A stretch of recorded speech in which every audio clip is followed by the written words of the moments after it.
Ya. Pada Ustaz. Ah, saya ada ini. Meetingnya. Ada meeting juga.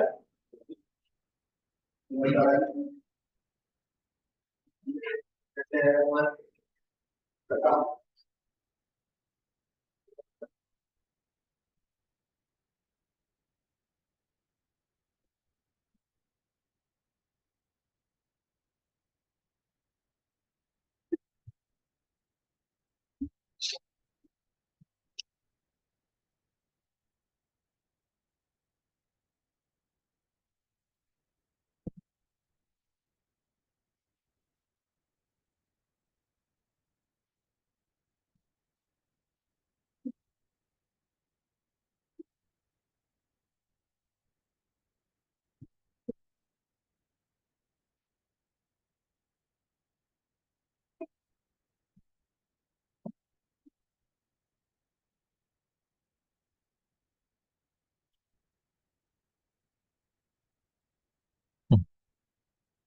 Cuma dua orang ini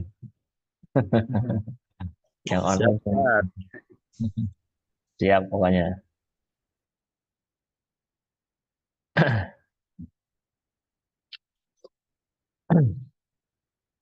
Ya, kita mulai. Bismillahirrahmanirrahim. Assalamualaikum warahmatullahi wabarakatuh. Alhamdulillah. Alhamdulillahirabbil alamin. Wa bihi nasta'inu ala umuri dunya waddin. Asyhadu an la ilaha illallah wahdahu la syarikalah wa asyhadu anna Muhammadan abduhu wa rasuluh. Allahumma salli wa sallim wa barik wa an'im ala Muhammad wa ala ali Muhammad. Kama sallaita wa sallamta wa barakta ala Ibrahim wa ala ali Ibrahim fil alamin innaka Hamidum Majid. Amma ba'du.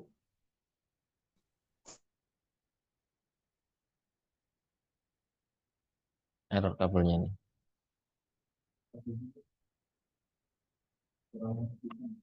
Ulang masih di sini ya. Kabelnya.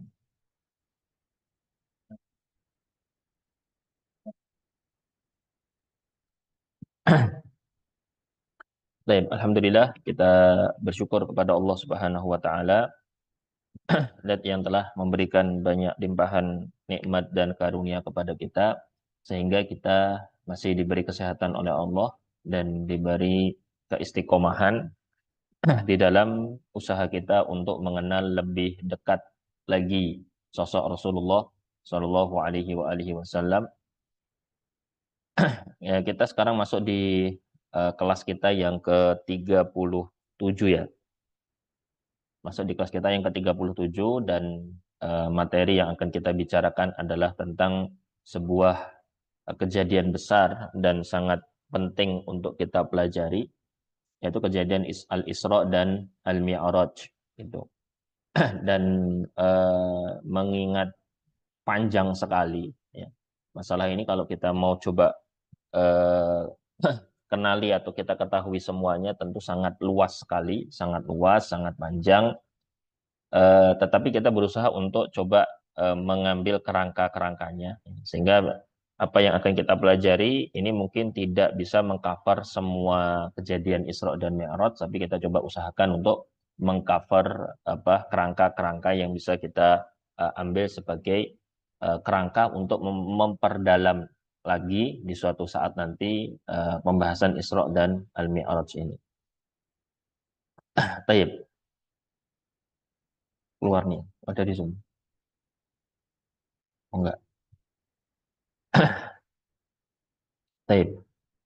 Jadi kejadian Isra dan Mi'raj kita akan mulai itu secara kronologi dia terjadi sesudah Nabi pulang dari Taif. Ya, kemarin sudah dibahas sama Ustadz Farizal tentang bagaimana Nabi dakwah ke Taif. Bagaimana Nabi dakwah ke Taif, bagaimana sikap masyarakat Taif, dan kemudian berakhir kepada masyarakat Taif itu mengusir Rasulullah Shallallahu Alaihi Wasallam bahkan dengan melemparinya dengan batu sampai tumit kaki Nabi itu berdarah. Sendal Nabi pun tercecer darah mulia itu. Dan itu kemudian Nabi begitu sedih sekali di kejadian Taif itu, sampai kemudian ini adalah Isra dan Mi'raj ini adalah bisa dikatakan sebagai puncak dari hiburan yang Allah hadirkan untuk Rasulullah Shallallahu Alaihi Wasallam.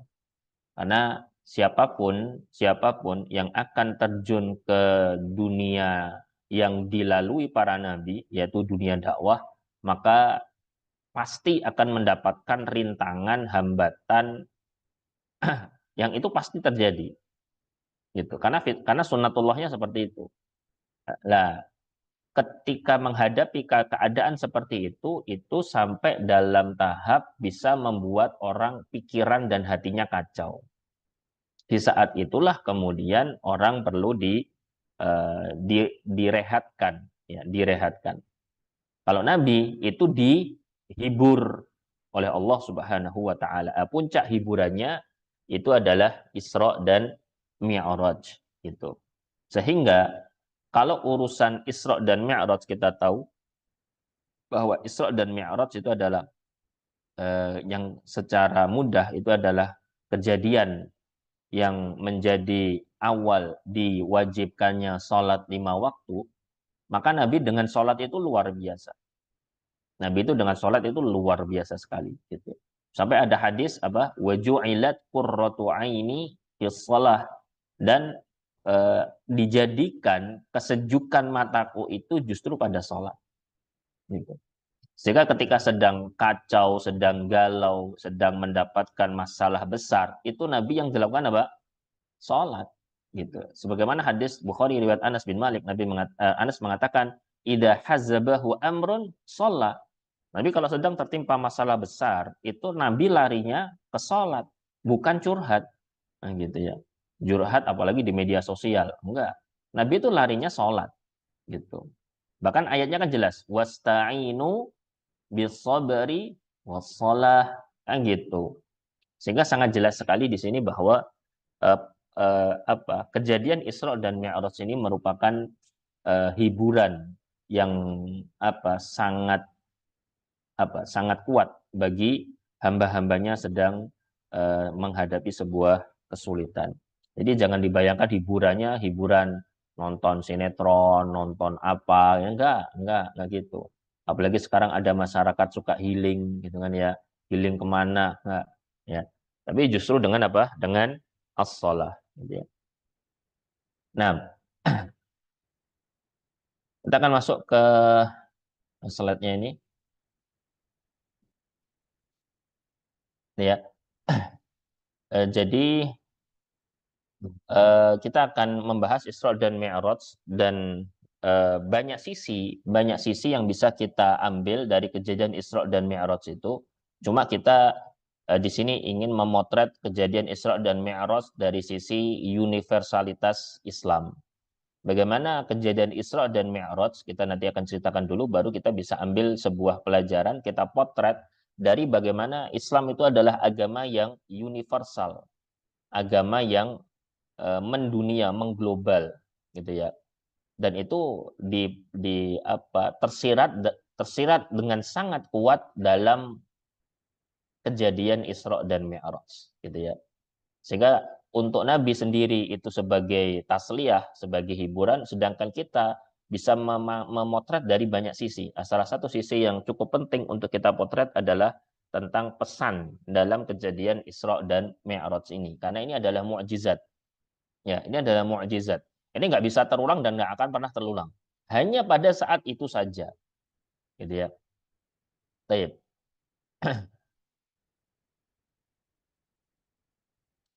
Pertama adalah sumber dari kejadian Isra dan Mi'raj ini. Ya, sumbernya di sini dari Al-Qur'an, ya, dan dari dalil As-Sunnah, ya, dalil As-Sunnah dari Al-Hadis. Adapun dari dalil Al-Qur'an itu di surat Al-Isra ayat pertama, ya. Kata Isra itu disebutkan dalam ayat pertama surat Al-Isra, ya. Karena Isra sendiri itu artinya adalah perjalanan di malam hari.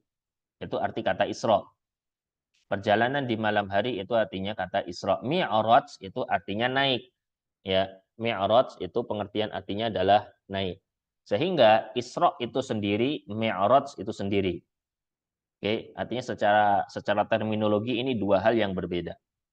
Jadi bukan Isra dan Mi'raj itu satu pengertian, tetapi Isra itu adalah perjalanan dari Masjidil Haram ke Masjidil Aqsa di sebagian malam, sedangkan Nabi dari Masjidil Aqsa naik ke Sidratul Muntaha atau di atas Sidratul Muntaha atau di atas langit yang ketujuh, itu disebut dengan Mi'raj.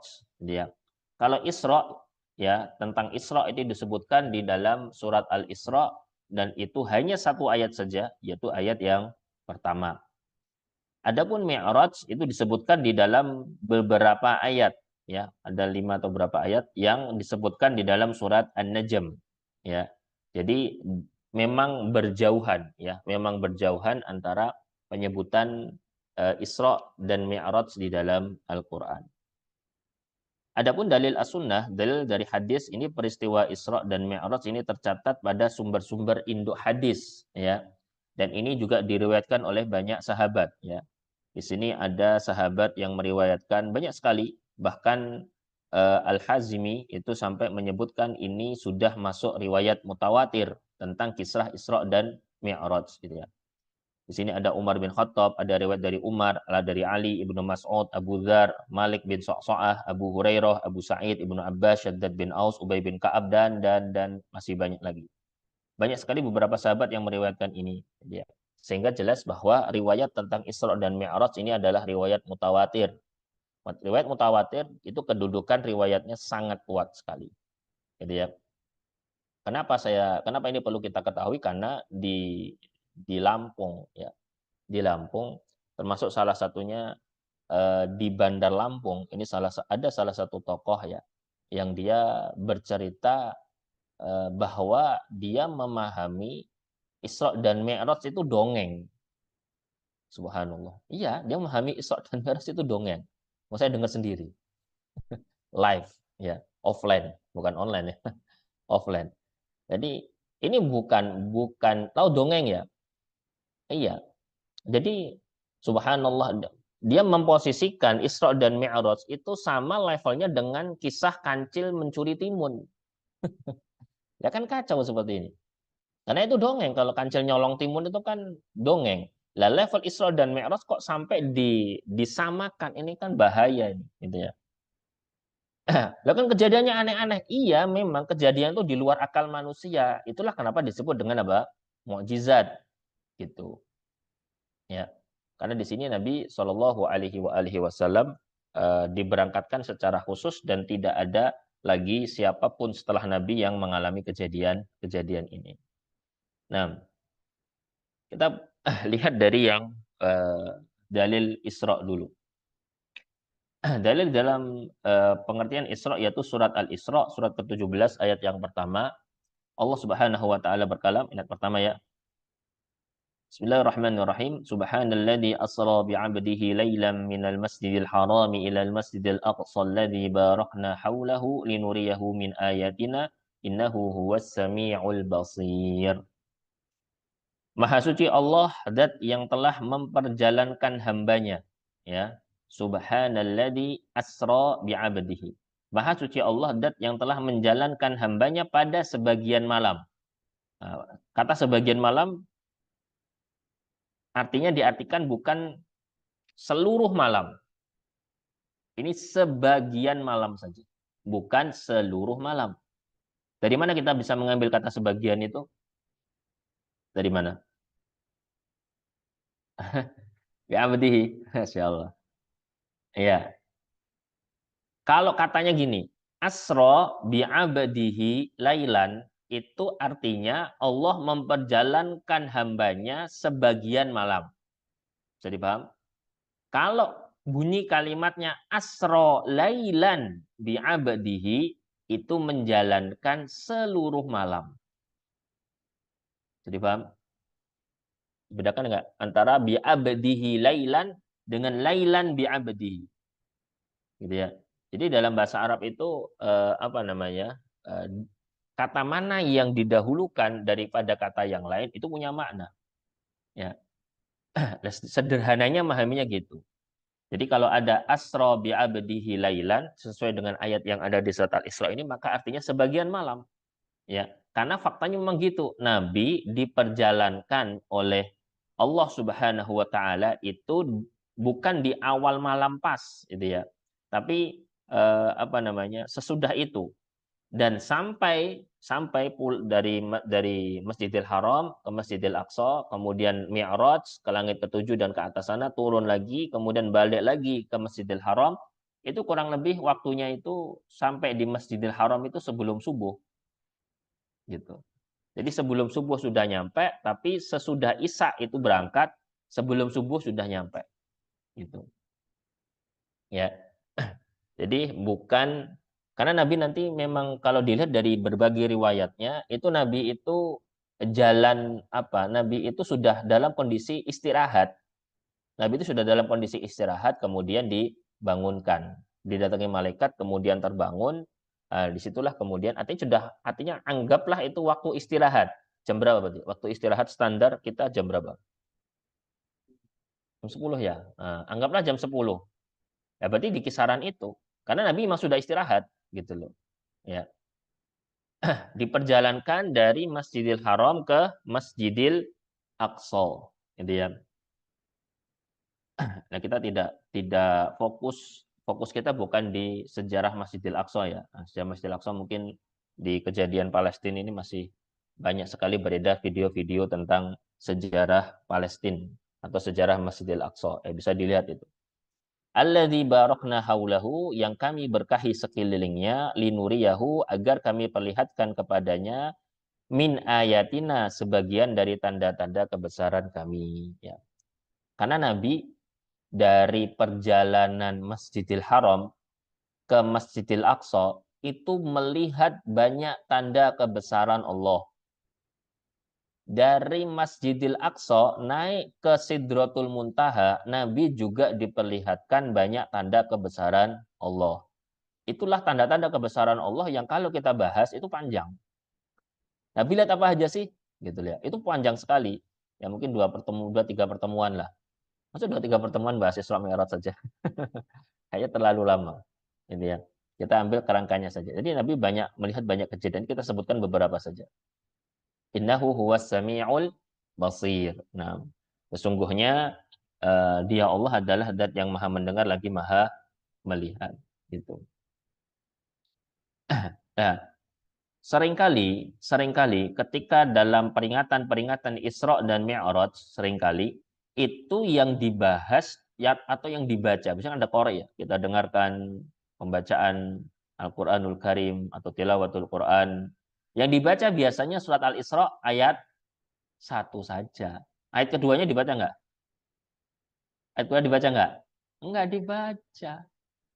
Padahal ayat 1 sama ayat 2 itu korelasinya ada gitu. Karena tapi tadi perasaan enggak loh. Kenapa? Ayat kedua kan bunyinya tentang Bani Israel. Walaqad ataina Musal kitaba wa ja'alnahu hudal li Bani Israel. Kami berikan kepada Musa Alkitab dan kami jadikan itu sebagai hudan, petunjuk bagi Bani Israel. Pertanyaannya, nyambungnya di mana? Ini Isra. Ini Isra ya. Dari Masjidil Haram ke Masjidil Aqsa. Kemudian ayat yang kedua bicara tentang Bani Israel. Pertanyaannya, nyambungnya di mana? Ya kalau secara zahir dia tidak nyambung, dia harus pakai tafsir. Gitu yang jelas. Ya, dia harus pakai tafsir sehingga bisa melihat korelasi atau hubungan antar ayat 1 dan ayat kedua. Gitu. Mungkin ada pernah dapat korelasi hubungan antara ayat 1 dan ayat kedua apa? Surat Al-Isra. Belum pernah.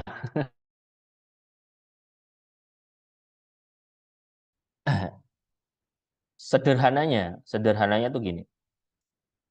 Masjidil Aqsa itu adalah sebuah wilayah yang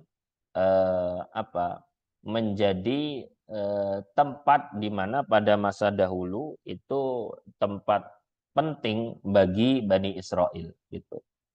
Dan kita tahu bagaimana Bani Israel itu kemudian melakukan banyak kerusakan Ya, Bani Israel banyak melakukan kerusakan, nggak sekali, nggak dua kali, bahkan lebih dari itu. Nah, ketika mereka berbuat rusak, mereka dihukum sama Allah. Berbuat rusak dihukum sama Allah. Berbuat rusak dihukum sama Allah, gitu ya. Nah, cuma itu terus berjalan sampai kejadian Isra dan Mi'raj, gitu. Bani Israel yang sebelumnya meyakini bahwa ajaran yang mereka anut itu adalah ajaran Nabi Musa alaihissalam, tetapi ketika masuk kepada ayat ini, surat Al-Isra ini, atau kejadian Isra ini, itu seakan-akan Allah ingin mengatakan seperti ini. Wahai Bani Israel, mandat yang sudah kami berikan kepada kalian untuk ngurusi Masjidil Aqsa sudah resmi dicabut. Nah, gitu. Kenapa? Karena mandat itu sekarang diberikan kepada umat Islam atau umatnya Muhammad Shallallahu Alaihi Wasallam. Nah, gitu.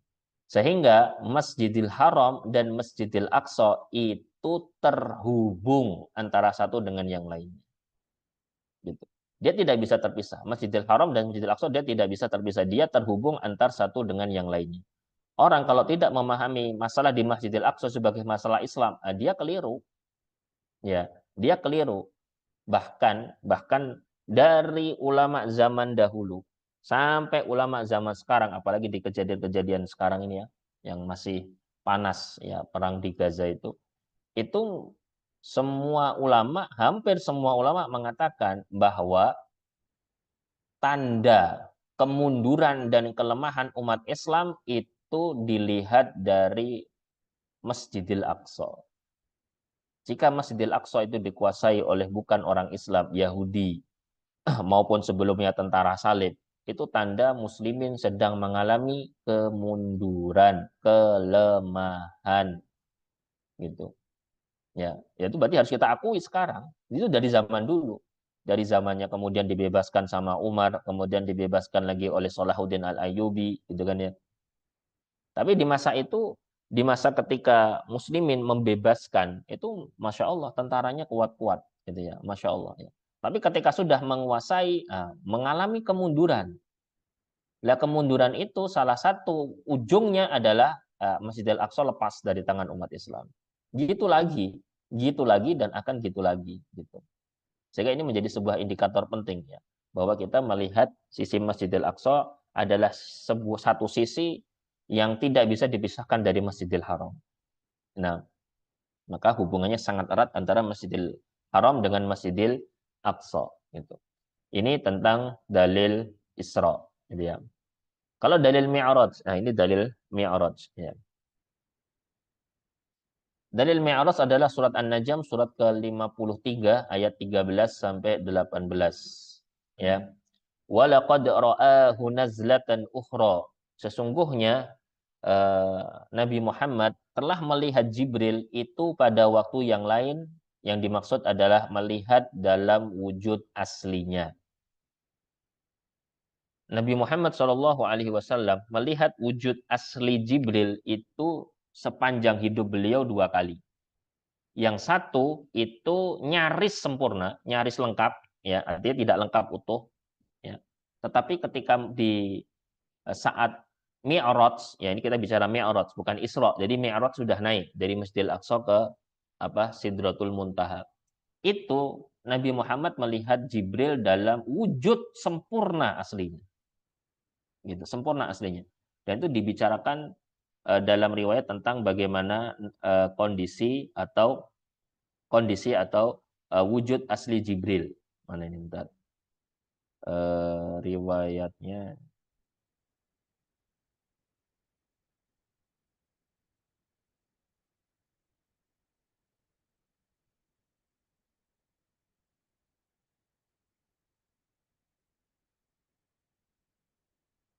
bahwa Jibril itu memiliki berapa sayap? Malaikat Jibril itu punya berapa sayap? Hah? Nggak tahu. Oh, ada riwayatnya. Melihat ada berapa ayat? Mana ini Jibril? Jibril itu memiliki 600 sayap. Ya, sayapnya itu 600 gitu. Di sini mana tadi? Pakai PDF lihatnya misalnya. Nah, sayapnya 600. 600 itu eh, sudah menutup satu sayapnya saja itu bisa menutupi ufuk. Nah, ini 600. Ya. Karena sayap malaikat itu jumlahnya satu dengan yang lain berbeda. Ya, malaikat itu meskipun jumlahnya banyak, wallahu alam pastinya berapa, jumlahnya sangat banyak, tetapi ya apa namanya derajat atau kualitas antar satu malaikat dengan malaikat lain itu tidak sama. Ya, malaikat itu semakin mulia di sisi Allah jika sayapnya lebih banyak. Jadi malaikat itu ada yang punya satu sayap, gitu kan ya. Malaikat itu ada yang punya sayapnya 2, ada yang punya sayapnya 3, ada yang sayapnya berapa? 4. Ya. Itu biasanya kalau lihat-lihat itu di apa? Diilustrasikan itu berapa jumlah sayap malaikat? 2 saja, kurang utama itu. Ya, lebih utama dari sayap malaikat yang sayapnya 1. Tapi tentu malaikat-malaikat yang lain yang sayapnya lebih dari 2 lebih banyak ya. Jibril disebutkan tadi sayapnya itu situmiah 600. Nah, 600 itu adalah jumlah sayap Jibril. Melihat dalam wujud aslinya. Dan sayapnya Jibril alaihissalam itu bertebaran mutiara dan intan. Masya Allah. Ya. Jadi sayapnya itu bukan sayap, gambarannya sayap seperti sayap burung gitu ya. Sayapnya itu bertebaran mutiara dan intan. Berarti sangat apa? Sangat indah sekali sayapnya. Gitu ya. Lah gimana? Enggak, wong itu harganya mahal kan di kita kan. Nah, itu bertebaran. Ini riwayatnya saya cari belum ketemu ini. Jadi udah saya baca tapi riwayatnya 6. Taib. Indah sidratil muntaha, yaitu di sidratil muntaha. Sidroh itu adalah apa? Kalau kita menyebutnya pohon bidara ya. Sidr, ya sidroh itu dari kata sidr atau pohon bidara. Pohon bidara yang muntaha, muntaha dia adalah ujungnya atau puncaknya. Nah, jadi memang ini Sidratul Muntaha itu di atas langit ketujuh. Di atas langit ketujuh, Jibril itu menampakkan wujud aslinya kepada Nabi dan Nabi melihat. Itu di Sidratul Muntaha. Jadi memang itu sidroh. Jadi pohon sidr. Jadi di atas langit ketujuh ada pohon. Jangan dibayangkan media tanamnya pakai apa. Jangan tanya gitu, kita nggak tahu. Ya, tapi yang jelas itu pohon sidr, gitu ya. Tapi meskipun sama-sama sidr, tetapi sifatnya tentu beda. Ya. Disebutkan nabakuha, nabak itu daunnya, buahnya itu seperti kilali hajar. Tentu pernah lihat pohon bidara belum? Oh, belum pernah. Belum pernah ya susah. Harus bisa dulu. Jadi buahnya itu biasanya kecil-kecil. Buah yang ada di pohon kecil. Lah ini buahnya itu besar, ya kan? Seperti kilal hajar. Ya, kilal itu seperti kilal itu jamak dari kullah. Satu kullah itu berapa? Satu kulal itu berapa liter itu? Satu kullah 100 liter. Ya karena kullah sendiri itu tidak sama ya di kalangan para ulama tentang takarannya berapa, liternya berapa. Ya anggaplah ambil yang paling paling apa? Anggaplah paling banyak dipakai ya, kisaran di angka 400-an liter. Itu kira-kira wadah yang dibutuhkan berapa itu? 400 liter. Itu buahnya segede gitu. Ya, Hajar itu sebuah wilayah, ya. Kemudian daunnya disebutkan wa idza waraquha mithlu adanal filah. Daun bidara pernah lihat daunnya? Kecil-kecil gitu, kayak daun sengon. Tahu daun sengon nggak? Nah, seperti gitu itu. Tapi ini adalah daun disebutkan dalam riwayat bahwa daunnya itu seperti telinga gajah. Wah, gede-gede berarti itu. Masya Allah. Jadi ya.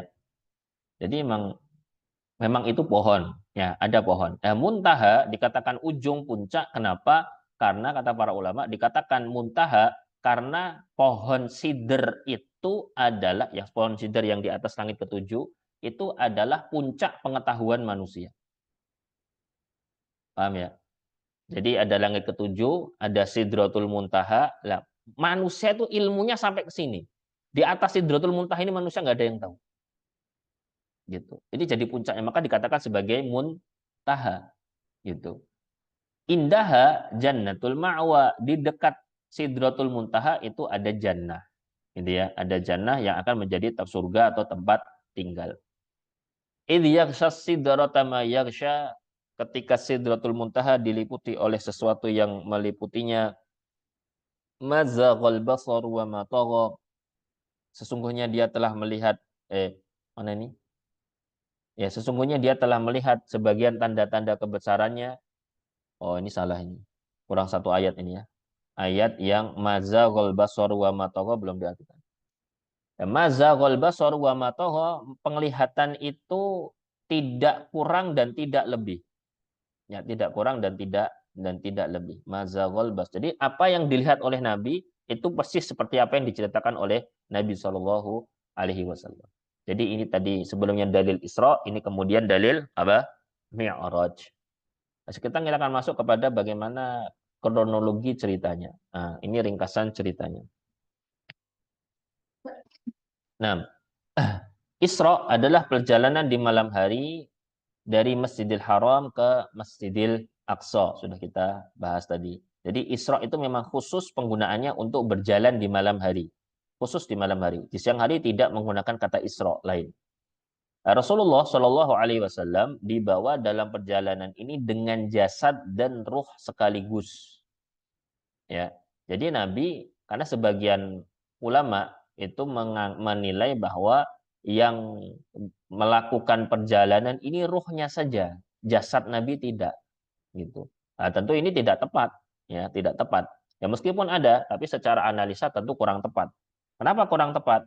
Karena ada banyak indikator atau tanda-tanda korinah yang menguatkan bahwa Nabi jasadnya pun juga ikut, gitu. Nah sekarang kalau ruh saja, kalau anggaplah ruh saja itu benar. Lah ngapain kemudian orang-orang pada meragukan kejadian Isra dan Mi'raj? Ya kan? Jangankan zaman sekarang, ada beberapa orang yang sudah masuk Islam dikasih tahu cerita Isra dan Mi'raj ini, nggak terima. Akhirnya apa? Dia tidak percaya. Bahasa mudahnya gitu. Dia tidak percaya. Padahal sudah masuk Islam. Padahal sudah syahadat di zaman Nabi ini. Ada beberapa orang. Karena tidak katakan sahabat. Karena sahabat nggak mungkin seperti itu. Ada orang yang dia sudah mengucapkan kalimat syahadat, mendengar cerita Isra dan Mi'raj, nggak masuk akal. Ya memang nggak masuk akal. Ya kan? Kalau masuk akal namanya bukan mujizat. Mujizat itu tidak bisa dinalar sama akal. Gitu. Ya. Ya kan namanya orang.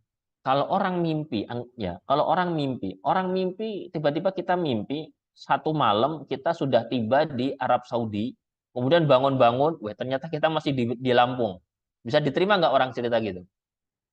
Bisa kan? Tapi kalau ini kenapa? Kenapa orang-orang memang menolaknya? Karena memang secara jasad pun juga ikut, gitu loh ya. Ya kan? Nah, ini contohnya misalnya ini. Perjalanan ditempuh dengan ditemani Jibril dan menaiki kendaraan yang disebut dengan buruk.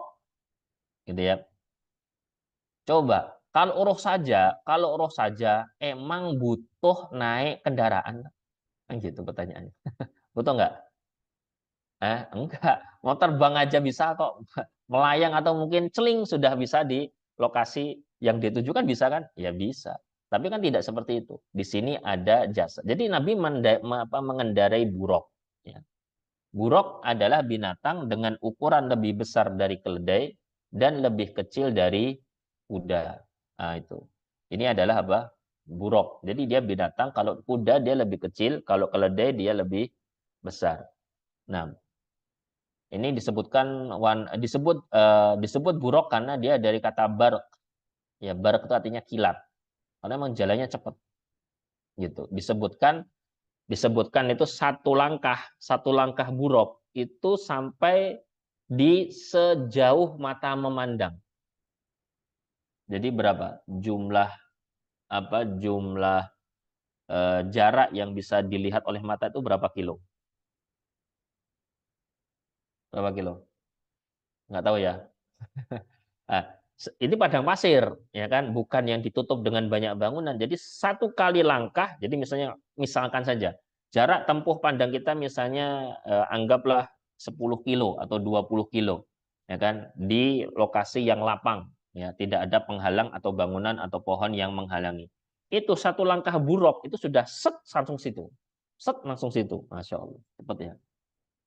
Nah, luar biasa. Ya, jadi mukjizat, gitu ya. Apa? Tapi kan iya, yang masalahnya kan nggak naik. Ini kan Isra dulu masalahnya. Ini Isra dulu ya. Kalau kita lihat kepada riwayat yang lebih lengkap, itu sebenarnya Nabi itu dibelah dadanya dulu. Nabi berada di Hijar Ismail, kemudian didatangi oleh malaikat Jibril, kemudian dibelah dada Nabi. Dada Nabi dibelah, kemudian hati Nabi diambil, kemudian dicuci dengan air zam-zam di sebuah wadah mintustin, dari satu wadah yang wadah itu dari emas. Ya. Wadah itu dari emas dan Nabi mensifatkan wadah itu penuh dengan iman. Apakah iman bentuknya wujud? Wallah alam. Ini cuma sebatas atau gambaran saja bahwa Nabi memandang wadah itu isinya iman dan penuh. Hati Nabi dimasukkan ke wadah itu, dicuci dengan air zam-zam, dikembalikan lagi, kemudian ditutup lagi, kemudian mulai melakukan perjalanan Isra ini. Gitu ya. Kalau riwayat yang lebih lengkap ada yang seperti itu. Nah, kemudian Nabi melihat beberapa kejadian selama Isra. Ya, jadi Isra dari Masjidil Haram ke Masjidil Aqsa itu ada beberapa riwayat yang diceritakan oleh siapa Nabi Shallallahu Alaihi Wasallam. Itu bisa lebih lengkapnya nanti dilihat di dalam kitab Ad-Dalail An-Nubuwah karangan Imam Al-Baihaqi. Ya, disebutkan ada kurang lebih di sini ada 13. Ada 13 kejadian yang dilihat oleh Nabi Shallallahu Alaihi Wasallam. Ada 13. Salah satunya adalah ketika Nabi, salah satunya saja ya, karena ini 13 wakah ya 13.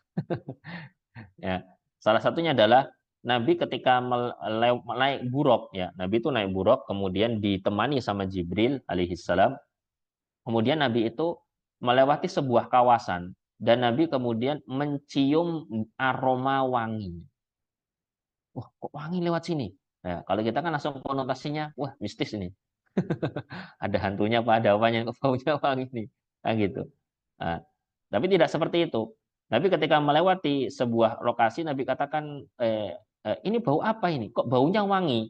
Gitu ya. Kata Jibril, eh, hadihi roihah, ini bau ini adalah baunya masyitoh.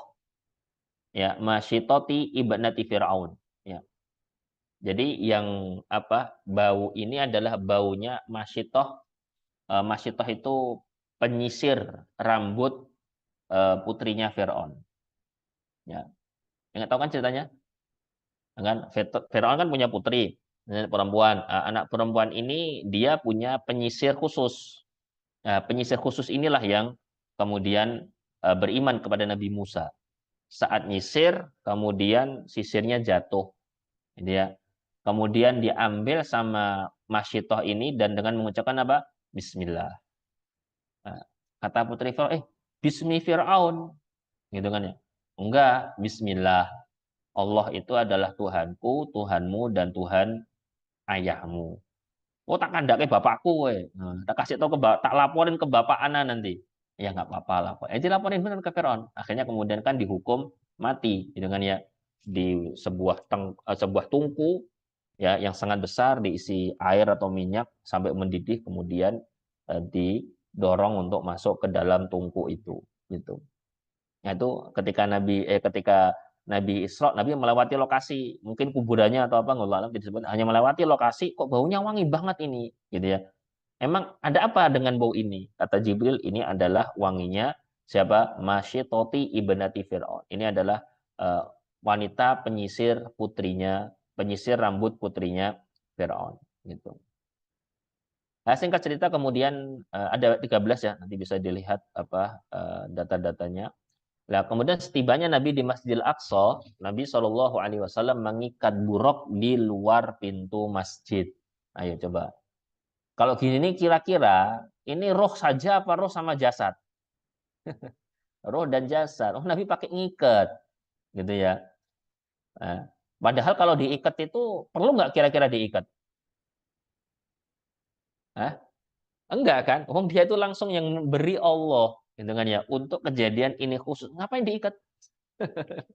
Nah, disinilah yang disebut dengan kesempurnaan tawakal. Nah, gitu.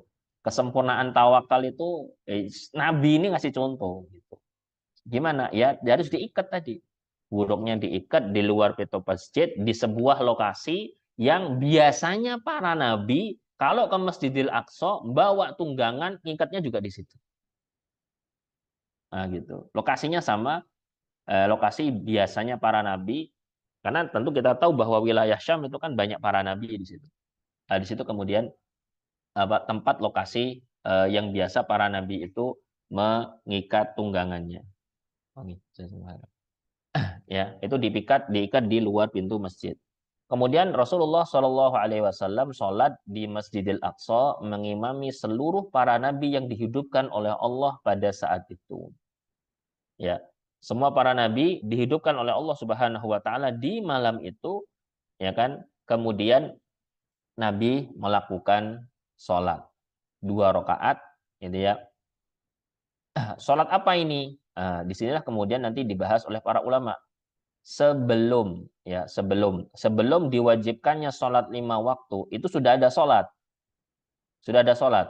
cuma sholatnya bagaimana, itu menjadi perdebatan atau perbedaan di kalangan para ulama, gitu ya. Sholatnya bagaimana ya, salah satu versi pendapat adalah dulu sebelum 5 waktu sholat ini, versi sholat itu adalah 2 rakaat pagi dan 2 rakaat malam, gitu ya. 2 rakaat pagi dan 2 rakaat malam. Nah, Nabi ini melaksanakan yang 2 rakaat malam, kemudian menjadi imam, ya. Para nabi itu dihidupkan oleh Allah khusus di malam itu, kemudian malaikat Jibril menyuruh Nabi, meminta Nabi untuk jadi imam sholat.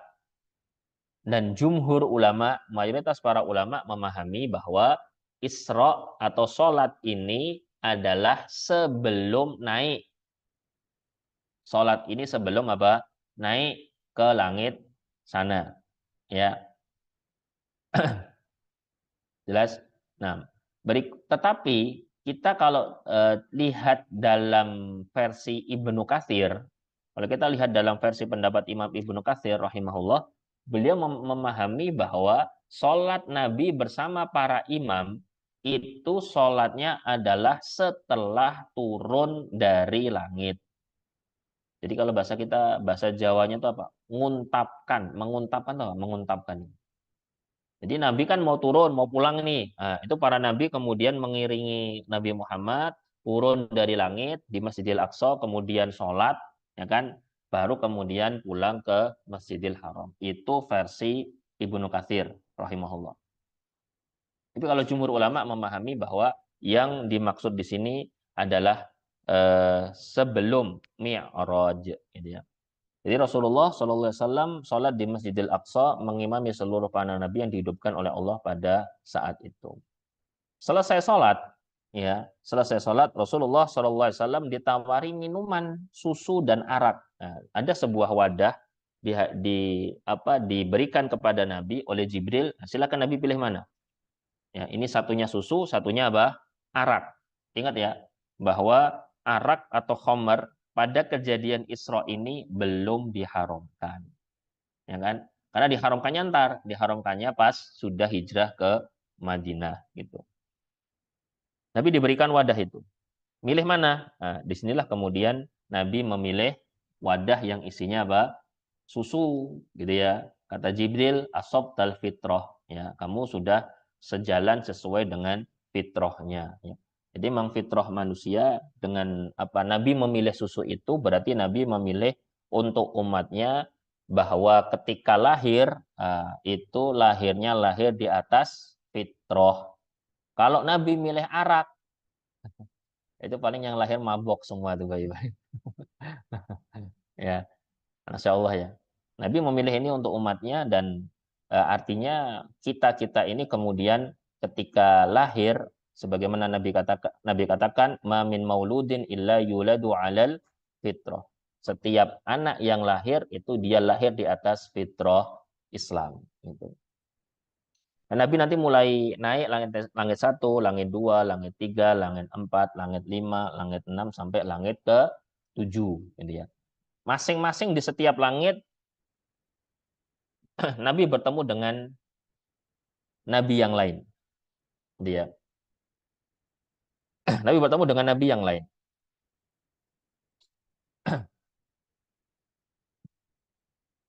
Dan itu semua tidak langsung ketemu, tetapi harus melalui gerbang. Jadi setiap langit itu ada gerbangnya dan ada malaikat penjaga gerbang. Oh, Masya Allah. Ya. Jadi kalau orang mengaku sudah keluar angkasa, apakah sudah sampai ke langit 1? Tanya aja, emang ente dapati gerbang nggak? Gitu. Karena langit 1 itu ada gerbangnya. Orang tidak bisa asal naik turun kecuali dia minta izin untuk dibukakan oleh penjaga yang menjaga gerbang langit itu. Langit 1 ada sampai langit ke-7 juga ada. Kira-kira orang yang pernah ke langit itu kira-kira di luar angkasa lah. Kira-kira kalau keluar angkasa itu ketemu gerbangnya nggak? Gerbangnya ketemu nggak? Belum pernah dengar ya? Gimana? Terbang gimana?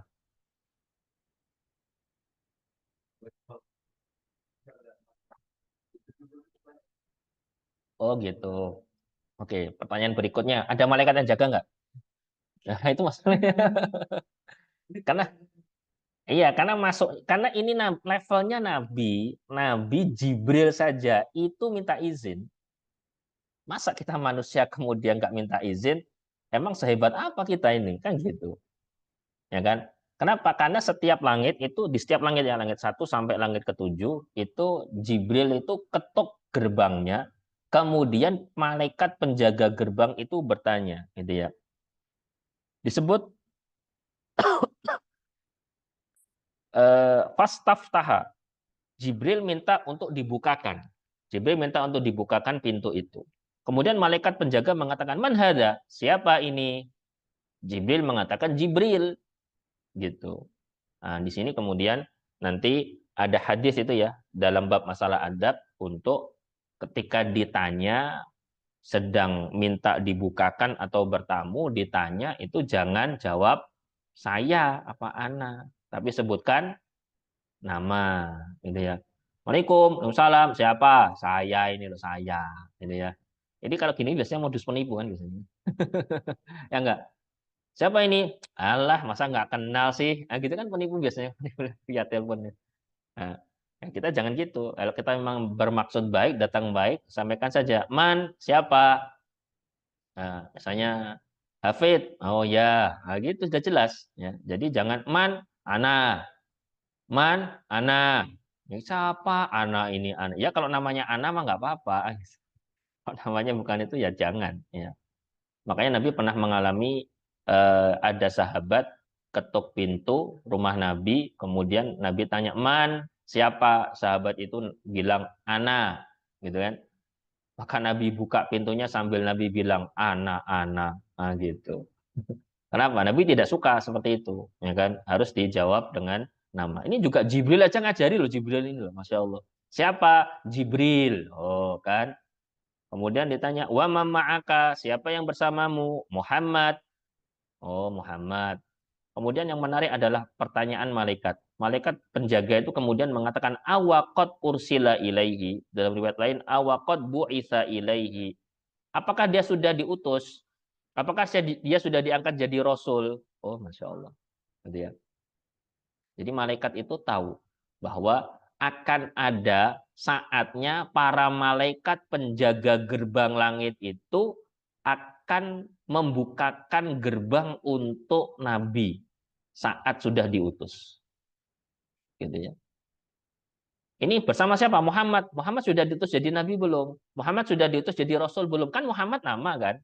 Dia sudah diutus jadi nabi atau rasul belum? Jibril bilang sudah.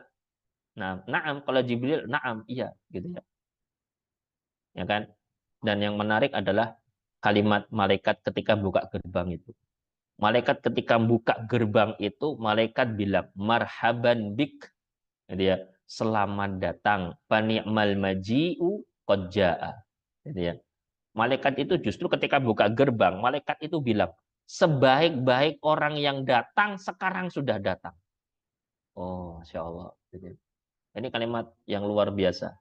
Apa maknanya?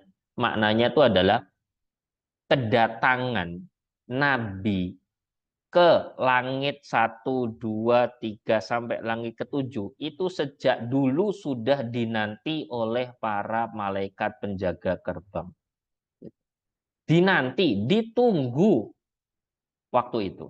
Waktu datangnya Nabi terakhir ini. Masya Allah. Makanya ketika malaikat membukakan gerbang, malaikat bilangnya, fani'amal maji'u qad ja'a. Sebaik-baik yang datang sekarang sudah datang. Jadi bukankah Nabi terhibur nih?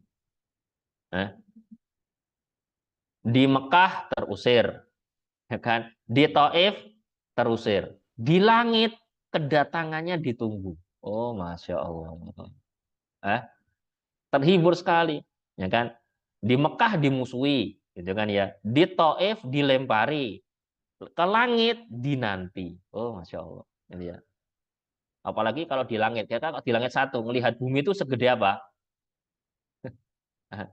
Jadi seakan-akan tuh Nabi melihat ternyata Mekah itu segede apa sih Mekah dari langit 1, apalagi dari langit ke-7, gitu ya. Taif segitu segede apa sih? Gitu ya. Taif itu segede apa sih? Jadi Nabi itu sambil merasakan bagaimana sambutan yang luar biasa dari para malaikat itu, kemudian membandingkan dengan sikap orang-orang yang ada di Mekah atau Taif, nggak ada apa-apanya, nggak ada apa-apanya sama sekali, gitu ya. Sehingga dari sinilah kemudian Nabi terhibur, gitu ya. Ya, di langit apa? Di langit 1 terhibur, Masya Allah. Nggak taunya ternyata di langit pertama bertemu dengan Nabi siapa? Adam alaihissalam. Ya. Nabi melihat Nabi Adam itu sedang dalam kondisi kalau lihat ke arah kanan itu senyum, lihat ke arah kiri nangis, gitu, ya kan? Jadi kemudian Nabi bertanya, siapa itu? Siapa orang itu? Kok melihat ke kanan senyum sendiri, melihat ke kiri kok menangis? Kata Jibril, hadza abuka Adam. Ini ayahmu Adam, gitu ya. Fasallim alaihi. Sekarang ucapkan salam kepada ayahmu. Maka kemudian Nabi mengucapkan salam. Assalamu alayka ya Adam, gitu ya. Semoga keselamatan senantiasa atasmu wahai ayahku Adam. Maka kemudian Nabi Adam juga menjawab salam itu, waalaikumsalam, gitu ya. Kemudian mengatakan marhaban bi ibni soleh.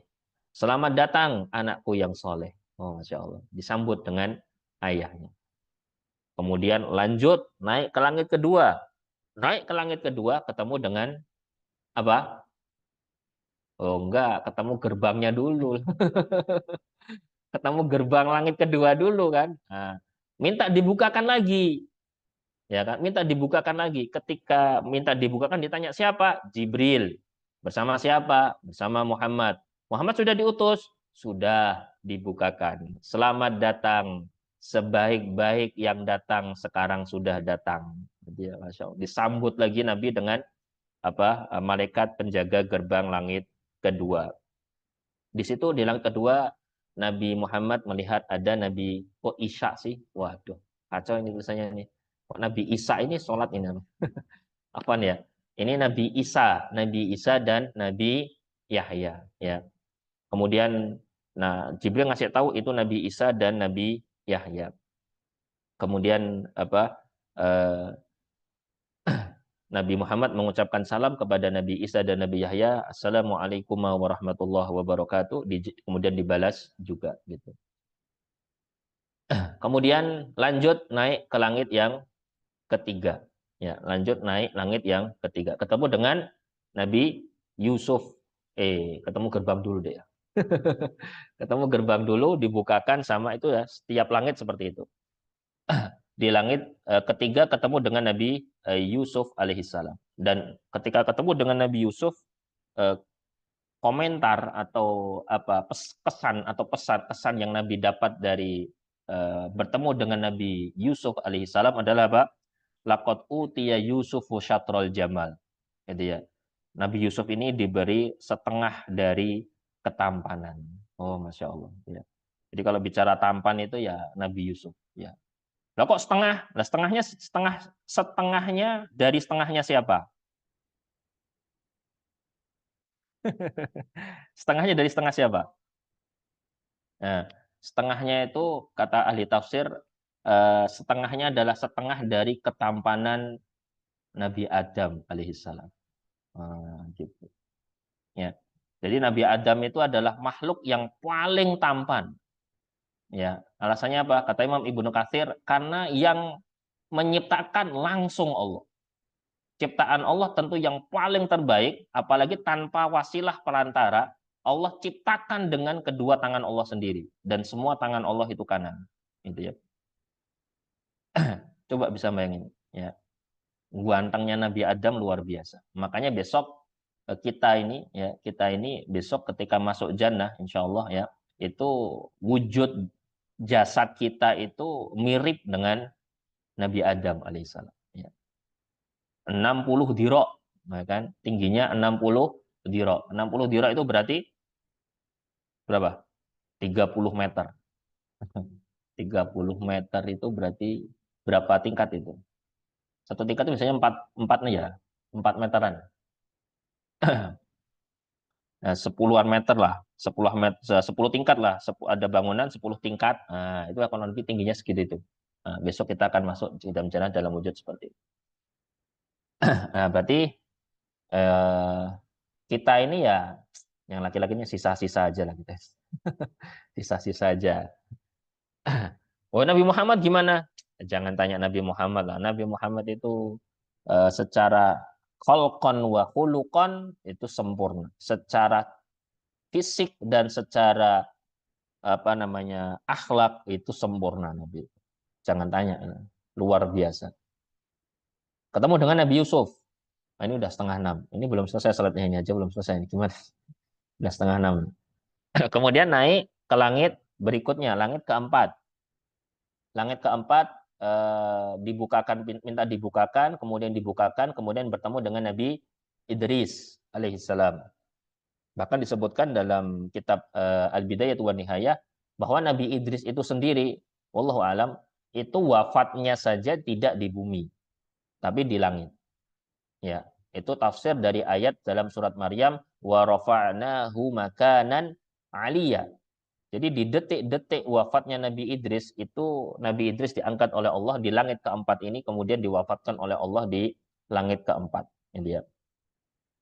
Kemudian naik lagi Nabi ke langit yang kelima, minta dibukakan pintu, pintu dibuka. Di situ Nabi Muhammad bertemu dengan Nabi Harun alaihissalam di langit yang ke-5. Kemudian bertemu dengan Nabi Musa alaihissalam di langit yang ke-6. Bertemu, mengucapkan salam, kemudian disambut dengan baik, seperti sebelumnya Nabi Adam dan Nabi Isa dan Nabi Yahya menyambutnya. Nah, kemudian ketika Nabi Musa ini, ketika datang Nabi ke langit ke-6, disambut baik oleh Nabi Musa. Kemudian ketika Nabi Muhammad ingin naik ke langit yang ke-7, itu kemudian melihat Nabi Musa itu menangis. Nabi Musa itu menangis, gitu ya. Nah, kemudian ditanya, loh, kenapa Anda nangis? Gitu ya.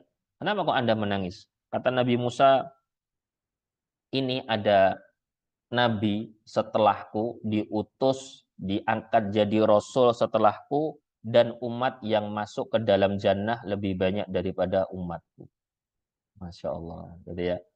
Jadi kita ini adalah umat yang Nabi Musa iri sama kita. Gitu ya. Masya Allah ya.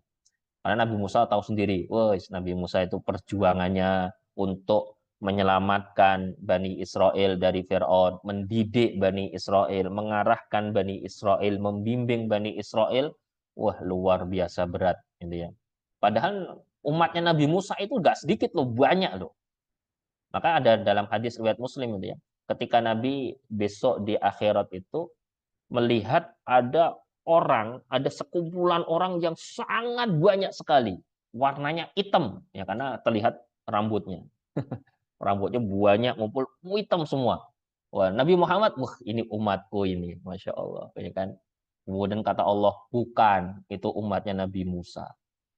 Berarti kan banyak umatnya Nabi Musa itu.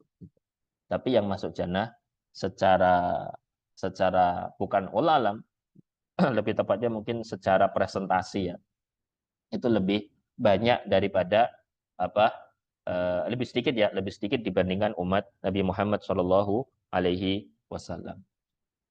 Kemudian sampai di langit yang ketujuh, ya, sampai di langit yang ketujuh, kemudian dibukakan pintu dan ternyata di sana melihat siapa? Melihat Nabiullah Ibrahim alaihissalam di punggungnya sedang bersandar ke Baitul Ma'mur. Ya. Ini bukan Baitul Ma'mur. Baitul Ma'mur itu adalah pusat ibadah makhluk langit sebagaimana Ka'bah merupakan pusat ibadah makhluk di bumi. Ya. Karena Nabi Ibrahim yang membangun Ka'bah yang kemudian dijaga sama Allah sampai sekarang dan sampai nanti, maka kemudian Allah balas amalan Nabi Ibrahim yang membangun Ka'bah itu dengan ditempatkan di Baitul Ma'mur. Ya, ini bukan masjid, bukan musola Baitul Ma'mur. Ya, jangan. Baitul Ma'mur cuma nama saja. Baitul Ma'mur itu adalah tempat yang digunakan oleh para malaikat untuk beribadah. Malaikat kalau sudah masuk ke Baitul Ma'mur, Baitul Ma'mur itu bisa menampung 70.000 malaikat. Ya, sekali malaikat masuk, tidak bisa masuk lagi sampai kiamat. Paham? Kenapa? Giliran. Giliran malaikat itu sekali saja bisa ibadah di Baitul Ma'mur. Coba bayangin. Kemudian muncul pertanyaan, jumlah malaikat terus berapa? Nah, kita aja masuk masjid aja banyak yang kosong. Shopnya banyak yang kosong. Nggak penuh-penuh paling Ramadan. Itu pun hari 1, hari 2, hari 3. Ya. Itu setiap hari itu Baitul Ma'mur penuh dengan para malaikat yang beribadah kepada Allah Subhanahu wa taala. Maka jangan apa? Jangan berpikir, wah, malaikat Jibril itu kan tugasnya menyampaikan wahyu. Lah sekarang udah gak ada nabi. Lah terus ngapain malaikat Jibril itu? Masya Allah. Ini orang-orang gini nih kacau gini. Guru Ana pernah ditanya dengan pertanyaan seperti jawabannya. Oh, malaikat Jibril punya kerjaan. Apa malaikat Jibril kerjaannya? Itu ke hutan. Wih, ke hutan malaikat Jibril. Ngapain? Itu nebangin pohon. Nebangin pohon untuk ngapain? Itu untuk mukulin kepala kamu itu. Orang kok mikirnya aneh gitu ya. Nah, di sini kemudian disambut oleh Nabi Ibrahim alaihissalam. Kemudian Nabi Ibrahim menyampaikan, sampaikan salamku kepada umatmu. Ya, Masya Allah, kita dapat salam dari Nabi Ibrahim alaihissalam. Kemudian Nabi Ibrahim mengatakan, dan kasih tahu bahwa al-jannatu thayyibatut turbah wa huwa qi'an. Kata Nabi Ibrahim, jannah itu Jannah itu tanahnya itu bagus dan subur gitu. Wa anna ghirasaha, dan pohon-pohon di jannah itu adalah apa? Subhanallah walhamdulillah wala ilaha illallah wallahu akbar. Ya. Jadi zikir kita itu tasbih, tahmid, tahlil, takbir kita itu jadi pohon gitu. Itu pohonnya itu pohon itu. Apakah bentuknya seperti pohon apa? Pohon mangga? Wallahu a'lam. Yang jelas Nabi Ibrahim mengucapkan seperti itu dalam riwayat Bukhari gitu ya. Karena ini juga tercantum di dalam riwayat-riwayat tentang Isra dan Mi'raj gitu ya. Maka kemudian eh, Nabi Muhammad naik ke langit yang ketujuh, sudah kemudian naik lagi sampai di mana? Sidratul Muntaha. Ya, tadi sudah kita jelasin ya, bahwa Nabi kemudian langit ke Sidratul Muntaha. Sidroh adalah diambil dari kata sidr, muntaha adalah paling ujung, paling akhir, paling puncak. Gitu ya. Dikatakan Sidratul Muntaha itu karena Sidratul Muntaha adalah ujung puncak ilmu manusia, cuma bisa tahu sampai di situ. Di atas itu tidak tahu lagi. Gitu ya. Nah, ketika sampai di Sidratul Muntaha ini, itu Nabi itu masih disuruh naik lagi. Gitu. Sampai disuruh naik lagi dalam kitab adalah Nubuwah. Nabi itu disuruh untuk naik lagi. Summa urijabi. Kemudian aku disuruh naik lagi. Nah, ketika naik itu Jibril tidak menemani. Satu dua dari Masjidil Haram, Masjidil Aqsa, satu dua tiga empat lima enam tujuh itu ditemani. Di atas itu Jibril tidak menemani Nabi. Kemudian ditanya dalam riwayat yang dhaif ya, ditanya, "Loh kenapa kok kamu nggak maju? Kenapa kamu nggak nemani aku? Kan kamu tadi tidak nemanin aku." Nah, kata Jibril, "Kalau aku maju sedikit aja aku sudah terbakar." Nah, gitu. Jadi Masya Allah. Jadi Nabi itu luar biasa sekali istimewanya. Gitu ya. Dan kita punya Nabi yang Masya Allah seistimewa ini. Gitu ya. Nah, sampai ditempatkan di sebuah tempat yang levelnya malaikat Jibril punya 600 sayap. Itu adalah jumlah sayap terbanyak dari kalangan malaikat. Itu nggak bisa sampai untuk bisa menempati dan masuk ke lokasi itu. Gitu ya. Nah, disinilah kemudian Nabi Shallallahu Alaihi Wasallam eh, menerima kewajiban sholat fardu 5 waktu. Eh, ini belum selesai kan? Udah setengah 6 gimana?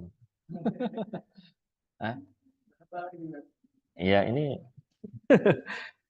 dicepetin aja ya. Nanti silahkan dicari sendiri. Eh, eh. Kemudian selama Mi'raj Nabi Shallallahu Alaihi Wasallam ditunjukkan tanda-tanda kebesaran Allah. Ya, jadi ketika Mi'raj itu sebagaimana ayat tadi ya. Ayat tadi menyebutkan apa? Walaqad ra'a min ayatihil kubra, ya, bahwa Allah Subhanahu wa taala memperlihatkan kepadanya, laqad ra'a min ayati rabbihil kubra, sungguh Allah telah melihatkan sungguh Nabi telah melihat dari tanda-tanda kebesaran Tuhannya yang agung, gitu ya. Di sini ada beberapa riwayat ya, kita baca. Mau berapa kejadian yang mau disebut ini? Berapa? Satu aja ya, kayak tadi satu aja ya. Mana tadi? Yang dilihat oleh Nabi. Jadi saat Isra Nabi itu melihat beberapa kejadian tanda kebesaran Allah. Tadi salah satunya adalah wangi atau aroma harum dari penyisir rambut putrinya Firaun. Daya tadi ya. Kemudian saat Mi'raj, saat di atas gitu ya. Itu ternyata Allah Subhanahu wa taala juga memperlihatkan tanda-tanda kebesarannya kepada Nabi Shallallahu alaihi wasallam. Ini mana ini?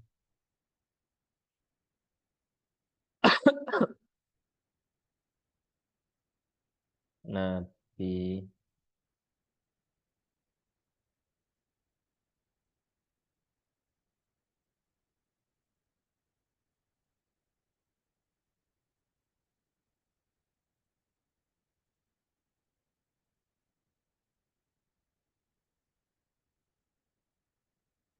Carinya susah malah buat PDF ya.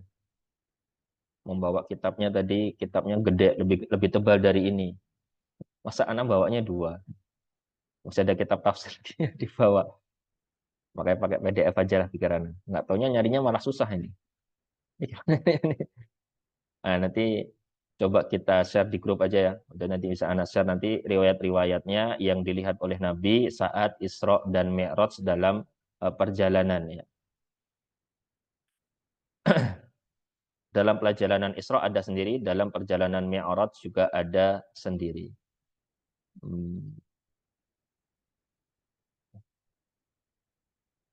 Ini bentar ya. Sebelum ini kayaknya. Nah, ini ada beberapa disebutkan, ini ada satu yang disaksikan oleh Nabi di langit. Satu adalah halu akalati amwalil yatama zulman. Pertama adalah keadaan para pemakan harta anak yatim secara zalim. Itu diperlihatkan bagaimana hukumannya. Dilihat oleh ini yang dilihat saat Mi'raj ya. Isra ada sendiri tadi. Isra ada sendiri saat Mi'raj. Kemudian ada halul mughtabin. Masya Allah ini. Keadaan orang-orang yang dia apa suka ghibah. Itu ternyata dilihat. Orang-orang suka ghibah. Kemudian ada halu akalatir riba.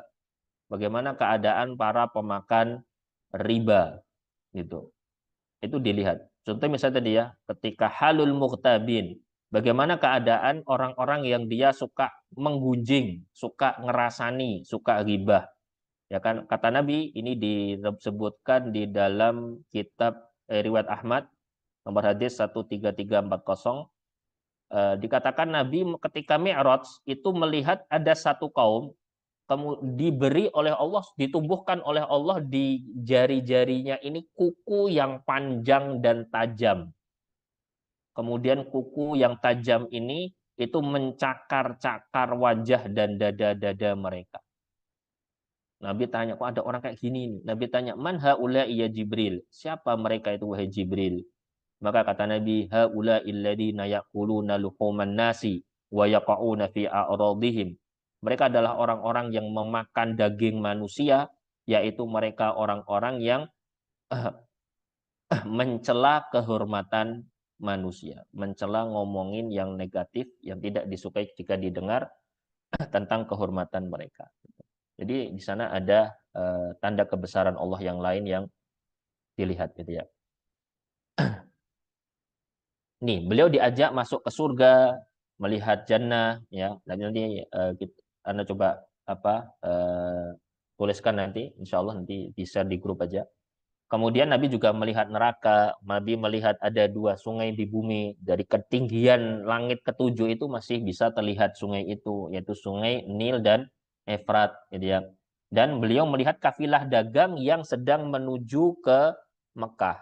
Nah, kalau kasus ini para ulama berbeda pendapat, apakah Nabi melihatnya dari atas langit ke-7 atau di atas langit atau saat perjalanan pulang. Nah, di sini ada perbedaan di kalangan para ulama karena nanti Quraisy kan minta bukti. Buktinya apa? Kalau ente semalam melakukan perjalanan dari tempat ini dari Masjidil Haram ke Masjidil Aqsa, buktinya apa? Nah, Nabi ditanya bukti itu Nabi sampaikan bukti-buktinya. Gitu ya. Sampai ditantang, ayo kalau kamu benar dari Masjidil Aqsa, coba sebutin Masjidil Aqsa kayak mana bentuknya, kayak mana sifatnya, kayak mana bangunannya. Gitu ya. Itu yang minta Mut'im bin Adi. Saya ini orang yang paling paham tentang struktur bangunan Masjidil Aqsa. Coba sebutin. Nabi Muhammad juga bingung. Gimana? Baru sekali itu juga ke Masjidil Aqsa. Nah, tapi ternyata kemudian Allah Subhanahu wa taala memperlihatkan bangunan Masjidil Aqsa di depan Nabi yang tidak dilihat oleh siapapun. Nabi cerita sampai disebutkan Nabi itu saking menceritakannya tuh sampai ke hal-hal yang detail. Gitu ya. Sampai hal-hal yang detail itu karena diperlihatkan oleh Allah Subhanahu wa taala. Nah, di situ kemudian Mut'im bin Adi, oh ya, benar yang dikatakan Muhammad semuanya benar. Oh, Masya Allah. Ya. Sehingga dari sini orang-orang Quraisy ya, orang-orang Quraisy karena orang-orang Quraisy itu kan kalau riwayatnya Abu Jahal, lebih tepatnya Abu Jahal. Jadi Nabi saat Nabi itu kembali keesokan harinya ke Mekah, Itu kemudian kan Nabi bingung. Ini gimana cara nyampaikan ini? Ini aneh ini susah ini nyampaikannya gimana? Susah, sulit ini. Itu. Maka datang Abu Jahal. Muhammad, kok kamu kayak bingung? Iya, aneh ini bingung. Kenapa? Oh, saya semalam melakukan perjalanan atau Isra dari Masjidil Haram ke Masjidil Aqsa, terus naik ke langit. Itu gimana cara menyampaikannya? Nah, Abu Jahal kemudian mikir, wah ini tambah gilanya tambah jelas Muhammad ini kan gitu. Nah, malah justru Abu Jahal nawari, gimana? Kalau saya fasilitasi kamu supaya ceritamu didengar sama orang Mekah. Dengaran baik baik baik amat Abu Jahal ini. Kata Nabi, ya udah nggak apa-apa. Difasilitasi sama Abu Jahal. Abu Jahal kemudian memanggil orang-orang, ya kan, memanggil orang-orang, orang-orang berkumpul, kemudian Nabi disuruh bercerita. Nah, disitulah ada beberapa sahabat yang apa? Beberapa bukan sahabat ya, kalau sahabat jelas nggak mungkin. Ada beberapa orang yang sudah masuk Islam kemudian keluar dari Islam karena tidak percaya. Kalau sahabat, insya Allah tidak, gitu ya. Baik. Yang terakhir tentang di sini disebutkan ya dalam kitab Al-Lu'lu'ul Maknun fi siratin Nabiyil Ma'mun tentang hikmah Nabi Muhammad bertemu dengan para nabi yang tertentu tadi. Langit satu Nabi Adam, langit dua Nabi Isa, Nabi Yahya, langit ketiga Nabi Yusuf, langit keempat Nabi Idris, langit kelima Nabi Harun, langit keenam Nabi Musa, langit ketujuh Nabi Ibrahim, gitu ya. Apa hikmahnya? Ini dalam kitab ini disebut dalam kitab kan ini ya. Dalam kitab yang lain Al-Hazimi menyebutkan apa hikmahnya? Wallahu taala a'lam bishawab, tapi beliau menyampaikan bahwa hikmahnya adalah Nabi Adam alaihi salam itu adalah sosok yang dikeluarkan atau diusir dari jannah ke bumi. Dan itu secara isyarat akan terjadi pada Nabi, akan diusir dari satu tanah suci. Artinya diusir dari Mekah. Gitu. Jadi hikmahnya di situ. Kenapa ketemu Nabi Adam? Nah, supaya Nabi mengingat kejadian bahwasanya bagaimana Nabi Adam diusir oleh Allah dari tempat yang luar biasa istimewa, dan itu yang kita rindukan ya dan kita inginkan adalah jannah.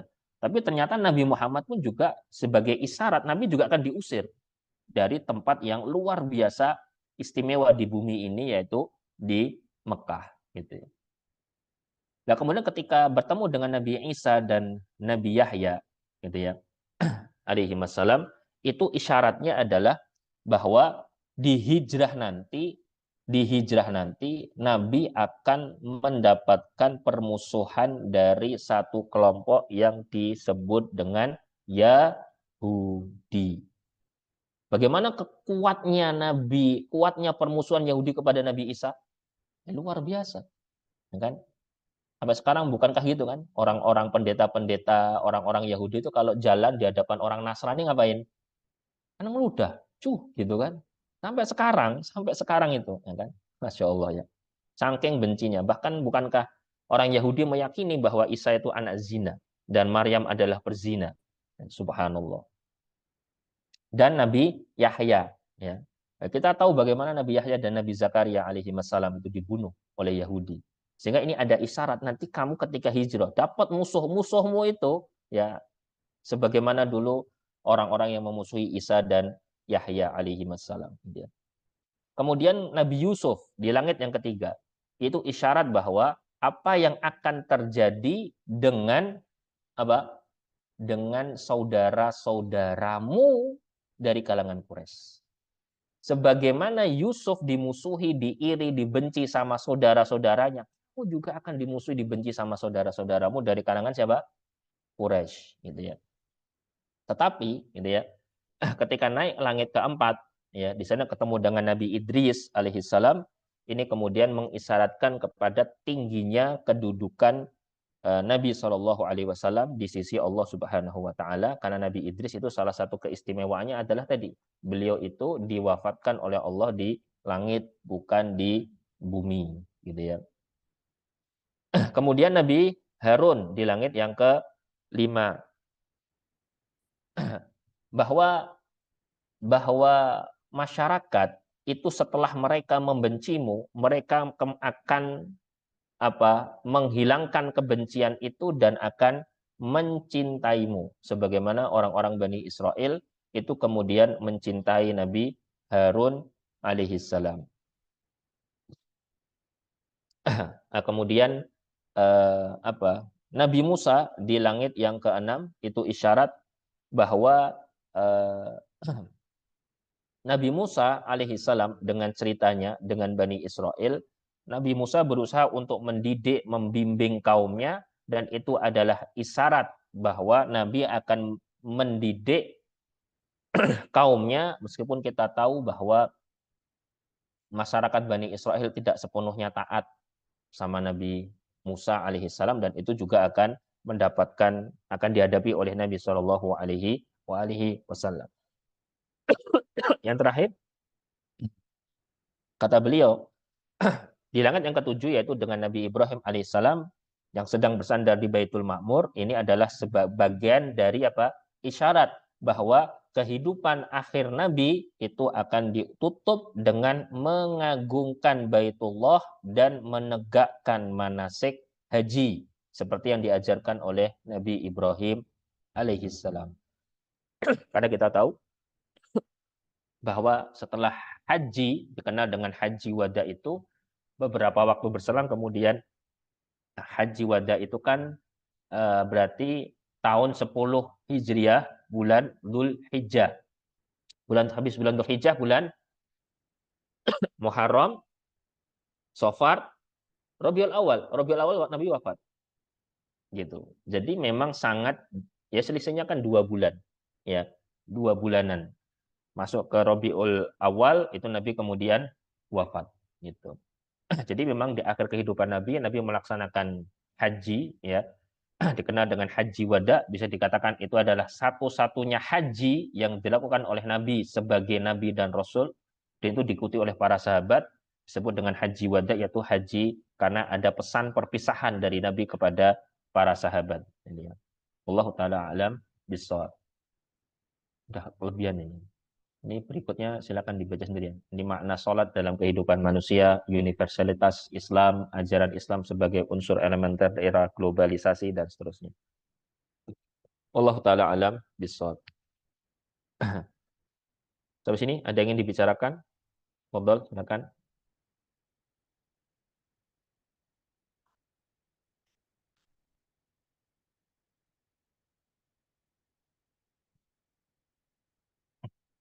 Tidak ada? Nggih.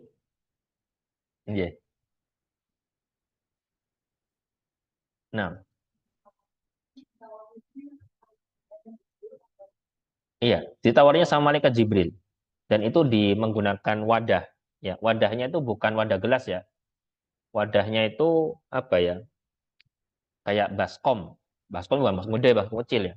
Ya kalau sebenarnya nggak pantas juga sih. Kalau gambaran kasarnya itu seperti apa? Seperti wadah-wadah yang biasa digunakan oleh orang Jepang untuk minum model gitu. Ya. Nah, dikasih di dalam wadah itu ada susu, ada khamar gitu. Nabi dikasih tahu ini susu, ini khamar, milih mana? Nabi memilih susu, dan ini karena untuk berkaitan dengan kondisi umatnya nanti. Sehingga bahkan Nabi itu ditawari ini 2 kali. 1 sebelum Mi'raj, 2 setelah ketemu Nabi Ibrahim. Riwayatnya ada 2 masalahnya. Jadi Nabi itu sampai ditawari 2 kali, dan dua-duanya Nabi memilih susu. Ya, jadi ada riwayatnya apakah kejadiannya 2 kali atau 1 kali, cuma memang riwayatnya bunyinya 1 sebelum Mi'raj, artinya sesudah sholat, yang kedua adalah setelah ketemu Nabi Ibrahim. Gitu. Kalau digabungkan, artinya kalau digabungkan juga tidak bertentangan kan bisa. Ini bisa jadi Nabi ditawarinya 2 kali. Nah, artinya ketika umat Muhammad ini lahir, gitu ya, itu lahirnya di atas fitrah. Karena Nabi milih susu itu saat ditawari oleh Jibril, yang itu berarti fitrah untuk umatnya. Nah, gitu. Ya. Makanya biasanya kalau membawakan riwayat ini ya para guru-guru itu ngasih guyon tadi ya. Gimana kalau Nabi milih arak? Ini keluar jadi dewa mabok ini. Anak-anak keluar jadi dewa mabok ini. Kita bersyukur ya. Itulah kenapa konsepnya itu anak itu lahir itu fitrah. Fitrahnya fitrah Islam. Jadi sebuah kesalahan dalam memahami bahwa anak itu lahir ibarat kertas putih bersih. Salah. Anak itu lahir ibaratnya bukan kertas putih bersih, enggak. Anak itu lahir ibaratnya kertas tapi ada guratannya. Nah, itu ya. Ada ini guratan Islam loh ini. Fitrah ini guratan fitrah, gitu ya. Bisa jadi nanti guratan ini ditebalkan oleh orang tuanya atau kemudian guratan ini justru dihapus dihilangkan oleh orang tua. Itulah peran para orang tua kepada putra-putrinya, gitu. Kata Nabi, fakana abawahu yuhawidanihi au yunassiranihi au yumajjisanihi. Semua anak terlahir di atas fitrah. Nah, orang tuanya lah yang meyahudikan anaknya atau menasranikan anaknya atau memajusikan anaknya. Nah, gitu. Jadi ini Masya Allah ya. Kita punya Nabi yang sangat peduli, ya, sangat perhatian kepada umatnya. Gitu, Allah a'lam. Nggih, bertemunya. Heeh. Iya, ini namanya kitabnya Al-Lu'lu'ul Maknun fi Siratin Nabiyil Ma'mun karya Musa bin Rashid Al-Azimi. Musa bin Rashid Al-Azimi. Kitab ini kalau yang anak punya itu 4 jilid. 4 jilid itu bicara sirah nabawiyah semua. Nah, sudah ada lagi? Baik. Jadi mungkin selanjutnya bisa kita Bisa kita lanjutkan ke diskusi di grup atau yang disampaikan ya. Nanti coba Ana sampaikan ini PR berarti ya. Mbak Ana nanti untuk menyampaikan kejadian-kejadian yang dilihat oleh Nabi saat Isra atau Mi'raj sesuai dengan riwayat yang ada untuk kita lebih bisa mempelajarinya, membacanya lebih jauh insya Allah. Jadi ini yang belum dibahas itu setelah Isra dan Mi'raj saat ini belum. Mungkin nanti jatah antum ini nanti. Nah, setelah Isra dan Mi'rajnya belum. Mungkin bisa disinggung nanti di pertemuan berikutnya insyaallah. Nah, barakallahu fikum wa faqanallahu jami'an. Subhanakallahumma rabbana wa bihamdika asyhadu an la ilaha illa anta astaghfiruka wa atubu ilaik. Walhamdulillahirabbil alamin. Wassalamualaikum warahmatullahi wabarakatuh.